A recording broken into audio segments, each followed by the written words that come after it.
Então, sejam muito bem-vindos ao nosso tema aqui de princípios administrativos. E a gente vai trabalhar principalmente, como a gente já viu, o artigo 37 da nossa Constituição. Dentro desse tema de princípios administrativos, a gente tem aqui, lá no artigo 37, e antes da formação da Constituição, a gente tem dois princípios que são base. Então você vai ver comigo aqui duas situações. O edital nos pede, artigo 37 da nossa Constituição, mas a gente tem, além do edital, em qualquer concurso público pode cair isso, os dois princípios que são a base do direito administrativo. Então você tem aqui, ó, o artigo 37, que traz 5 princípios para a gente, que formam o nosso macetinho chamado de LIMPE, o princípio da legalidade, impessoalidade, moralidade, publicidade e, por último, a eficiência. Mas você também tem dois princípios que são a base de tudo. É o princípio da supremacia do interesse público sobre o interesse particular. E o segundo princípio é o princípio da indisponibilidade. Opa, saiu puxadinho aqui. Indisponibilidade do interesse público. Então você tem que ter em mente sempre isso, ó. Nós temos o artigo 37, que é o artigo principal aqui pra gente, pra prova. Mas a gente tem também dois princípios que são a base de tudo. O princípio da supremacia do interesse público e o da indisponibilidade deste famoso interesse público. Lá no artigo 37 você tem o princípio primeiro da legalidade. Opa, tá saindo tudo aqui. Aí. Legalidade. Impessoalidade. Moralidade. Publicidade. E por último, a chamada eficiência. Então nós temos esses princípios aqui, ó. Os princípios do artigo 37 da nossa Constituição, e você tem a base do direito administrativo, que está focada nesses dois princípios aqui, que são tidos como a pedra de toque, a base de todo o raciocínio da nossa matéria, inclusive desses princípios aqui. E o primeiro princípio que a gente trata é o princípio da supremacia do interesse público sobre o interesse particular. Quando a gente fala do princípio da supremacia do interesse público sobre o interesse particular, eu quero que você ponha na cabeça o seguinte: o próprio nome ele já traz uma definição. A supremacia do interesse público é maior do que a do interesse particular. Então, os interesses coletivos, eles se sobrepõem aos interesses individuais. Eu, André, eu tenho interesses, mas a sociedade, ela tem outros interesses. O interesse da sociedade, ele é maior do que o interesse de André? Claro que é. Então, a gente tem esta definição para você guardar na sua cabeça. A partir disso, a gente vai ter todo o funcionamento da máquina pública. Tudo que você vai ver em direito administrativo e em direito público está focado, está grudado na definição de supremacia do interesse público sobre o interesse particular. Sabe por quê? Porque quando eu, administração pública, resolver multar alguém, eu estou multando o sujeito porque ele está considerando o interesse dele particular de estacionar local proibido superior ao interesse coletivo. Por que nós temos uma placa de proibido estacionar? Para preservar o interesse de todos. Por que nós temos uma placa dizendo que é proibido colocar o som alto a partir de tal hora? Para preservar o interesse coletivo, o interesse da coletividade, o interesse público. Se eu, André, decidir colocar o som nas alturas a partir de 10 da noite, um sujeito ele vai me multar. O agente administrativo ele vai me multar. Essa multa que ele vai me dar é a demonstração do poder estatal de supremacia. Vou lhe dar outros exemplos. Eu, administrador público, eu quero fazer uma licitação. Para que licitação, professor? Para comprar algo.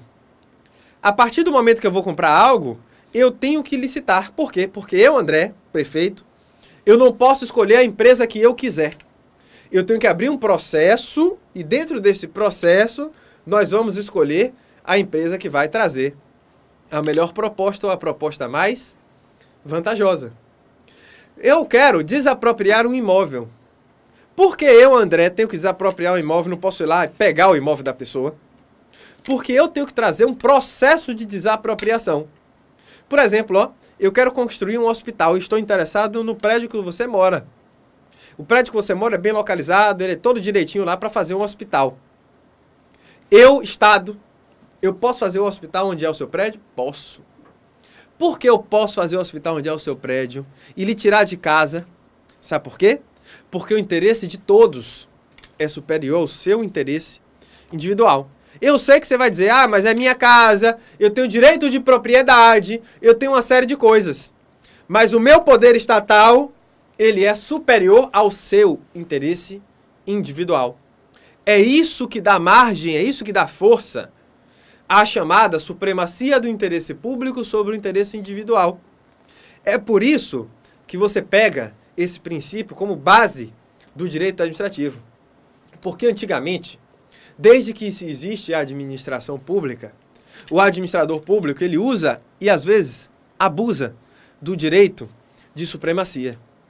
Quando você pega a época mais antiga, lá para 1400 e tanto, 1500 e tanto, a época que a gente tinha os monarcas, não é isso? 1600, 1700, você tinha uma supremacia do interesse público muito maior do que o interesse individual. Você tinha aquele sujeito chamado Luís XIV lá na França, e o Luís XIV dizia o seguinte, ó, o Estado sou eu, a lei sou eu, o interesse público é o interesse meu. Então tudo era ele. Ele dizia que o Estado ele tinha supremacia sobre o interesse particular, e realmente tinha. Ele aplicava essa supremacia. Só que essa supremacia não era do interesse coletivo, e assim é do interesse individual do rei, do monarca, do presidente. Até hoje, a gente vê algo parecido com isso. O que eu quero que você entenda é que a supremacia ela vai sempre existir. Mas o que diferencia um regime de democracia para um regime de totalitarismo não é o princípio da supremacia, mas sim o nosso segundo princípio, que é o princípio que você vê na tela aqui, ó, que é o princípio da indisponibilidade do interesse público. Em qualquer regime, você vai ver supremacia. Só que o que vai frear o abuso dessa supremacia é a indisponibilidade do interesse público. Sabe por quê? Porque eu, administrador público, eu quero aplicar a supremacia, mas a supremacia é do meu interesse. O que o segundo princípio lhe disse aí? Que o princípio do interesse público, ele é indisponível. O que é indisponibilidade? É você não poder dispor, você não poder colocar de lado. No momento em que eu estou aplicando o interesse coletivo como se fosse o meu interesse, o que eu estou fazendo com o real interesse coletivo? Eu estou colocando ele de lado. Eu estou dispensando o interesse público. E o interesse público, ele é o quê? Indisponível. Eu não posso colocá-lo de lado. Eu não posso deixar de usar o interesse coletivo e usar o meu interesse individual. É por isso que existe a indisponibilidade do interesse público. Porque na época do Luís XIV, o Estado era ele. A lei era ele. Quem mandava era ele. Tudo era com ele. Só que nós tivemos uma evolução. E através dessa evolução, a gente teve uma revolução. A famosa Revolução Francesa. Com aqueles ideais todos de igualdade, liberdade, fraternidade, o que a gente chama de iluminismo, não é isso?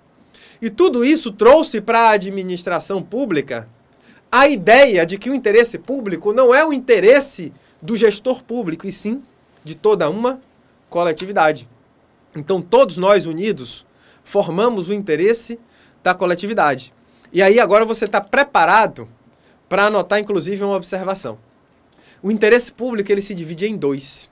A gente tem um interesse público, ele aqui na tela, dividido em dois. A gente divide esse interesse público em dois. O interesse público primário e o interesse público secundário. Primeiro e o segundo, não é isso? Beleza. O interesse público primário é o interesse da coletividade. Coletividade. Interesse público secundário é o interesse público do Estado, ou seja, da própria administração pública. Então, repare, ó, se existir um conflito entre o interesse do Estado e o interesse das pessoas, do povo, da coletividade, qual interesse deve prevalecer? O interesse público primário. Por quê? Porque o interesse das pessoas ele é maior do que o interesse do próprio Estado. Então, repare, é uma evolução, ó. Nós temos a base, nós temos a supremacia, tudo direitinho. E a supremacia, ela tem que aguentar um freio. Isso aqui vai lhe dar uma prerrogativa. Prerrogativa. E a indisponibilidade vai lhe dar uma sujeição. As bancas, elas adoram falar estas expressões. Prerrogativas e sujeições. Beleza? Aí você tem aí a indisponibilidade, proibindo ou limitando ou condicionando o interesse coletivo ao uso do administrador público, para ele nunca usar o interesse seu particular. E aí a gente vem e evolui e diz que o interesse público ele se divide em dois. O interesse da coletividade e o interesse da própria administração pública. E no momento de conflito entre o interesse da coletividade e o interesse da própria administração pública, o interesse do Estado, ele perde, e o interesse que vai vencer é o interesse primário, o interesse da nossa coletividade. Aí você volta comigo e vê um negócio que é o seguinte, ó. Nós temos aqui, dentro do artigo 37, 5 princípios que formam aí o nosso macetinho chamado de LIMP, não é isso? E o primeiro princípio é o princípio da legalidade. Quando a gente fala do princípio da legalidade, eu quero que você fique esperto, você ponha na sua cabeça aí, que esse princípio da legalidade, ele tem o seu nascimento através do princípio da indisponibilidade. Então anote no seu caderno, ó. O princípio da legalidade, ele nasceu através do princípio da indisponibilidade. Já caiu em prova e você tem que ficar bastante esperto com isso. Moda de concurso público, você dizer: o princípio da indisponibilidade, ele deu ensejo, ele deu nascimento, ele deu base para o famoso princípio da legalidade. Show de bola? E aí você tem comigo agora, primeiro, a definição do princípio da legalidade. Quando a gente fala do princípio da legalidade, nós estamos falando aqui da lei. E esse princípio da legalidade, ele tem uma divisão. Ele tem uma divisão do direito civil e uma divisão para o direito administrativo. O que eu quero que você pense é o seguinte: para o direito civil, a gente não aplica definição nenhuma aqui. Nós temos a definição da nossa matéria, que é do direito administrativo. No direito civil, você é livre para fazer o que você quiser. Você só não faz o que é? Só não faz o que for proibido. Já que no direito administrativo, você só faz o que a lei determina. Vou lhe explicar. Você só faz o que a lei determina. Então, o que a gente tira aqui dessas duas definições? Ó, vamos lá. A gente tem aqui, dentro do direito civil, a definição mais clássica de princípio da legalidade. O princípio da legalidade no direito civil é o princípio de que você, cidadão, você pode fazer ou deixar de fazer qualquer coisa, senão em virtude de lei. Então, você pode andar? Posso. Você pode gritar? Posso. Você pode andar de bicicleta? Posso. Você pode respirar? Posso. Você pode comer, se alimentar? Pode. Você pode fumar? Posso. Você pode fumar maconha? Não. Você pode dirigir seu carro? Posso. Você pode estacionar? Posso. Mas em local proibido você pode estacionar? Não. Você pode ouvir música? Posso. Mas venha cá, você pode ouvir música numa certa altura aí, exacerbada, de madrugada, para todo mundo da rua escutar? Não. Então, o que é o princípio da legalidade no direito civil? É o princípio que lhe dá total liberdade, exceto para aquilo que a lei proibiu. E para o direito administrativo? Aqui no direito administrativo, eu, administrador, eu não tenho liberdade nenhuma. Eu só faço o que a lei manda, eu só faço o que a lei determina. Então, eu, administrador público, eu encontro uma prisão ao que a lei determina. Já você, cidadão comum ainda nesse momento, você tem total liberdade de ação. Eu, administrador, você, em breve servidor, só fará o que a lei manda, o que a lei determina. Então, o princípio da legalidade no direito administrativo ele é totalmente diferente do direito civil. Lá no direito civil, você tem uma liberdade de atuação e você faz o que você quiser, só não faz o que a lei proíbe. Aqui no direito administrativo, eu não faço o que eu quero, eu só faço o que a lei manda. E quando eu só faço o que a lei manda, aqui no quadro com a gente vê aqui que a definição do direito administrativo é a definição que a gente sempre vai obedecer à lei. E toda vez que a gente for obedecer à lei, a gente vai praticar o chamado ato administrativo. E toda atuação nossa, ela vai ter uma obediência à lei, mas essa minha atuação, ela pode se dar de forma vinculada ou discricionária. Discricionária. O ato pode ser vinculado ou discricionário. O meu ato vinculado é aquele ato que está totalmente ligado à lei. O meu ato discricionário é aquele ato que eu tenho a ligação da lei, mas eu tenho um poder de escolha. Poder de escolha. Mas o meu poder de escolha, ele tem que ser dentro de onde? Dentro da lei. Beleza? Então você tem aqui as definições de ato administrativo, e o ato administrativo ele tem que se dar realmente dentro da lei, nas duas situações, seja vinculado ou seja discricionário. O ato tem que estar dentro da lei, só que a diferença é que no ato discricionário a gente tem um poder de escolha dentro do que a lei deu essa margem de liberdade para a gente.